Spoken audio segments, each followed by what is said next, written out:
Once upon a time, there were 4 little rabbits, and their names were Flopsy, Mopsy, Cottontail, and Peter. They lived with their mother in a sandbank underneath the root of a very big fir tree. "Now, my dear," said old Mrs. Rabbit one morning, "you may go into the fields or down the lane, but don't go into Mr. McGregor's garden. Your father had an accident there, and he was put into a pie by Mrs. McGregor." Flopsy, Mopsy and Cottontail, who were good little bunnies, went down the lane to gather blackberries. But Peter, who was very naughty, ran straight away to Mr. McGregor's garden and squeezed under the gate.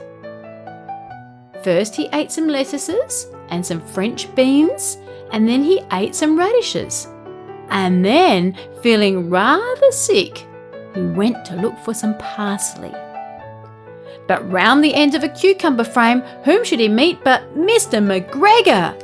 Mr. McGregor was on his hands and knees planting out young cabbages, but he jumped up and ran after Peter, waving a rake and calling out, "Stop, thief!" Peter was most dreadfully frightened. He rushed all over the garden, for he had forgotten the way back to the gate. Peter never stopped running or looked behind him until he got home to the big fir tree. He was so tired that he flopped down upon the nice soft sand on the floor of the rabbit hole and shut his eyes.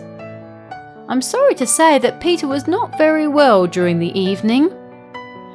But Flopsy, Mopsy and Cottontail had bread and milk and blackberries for supper.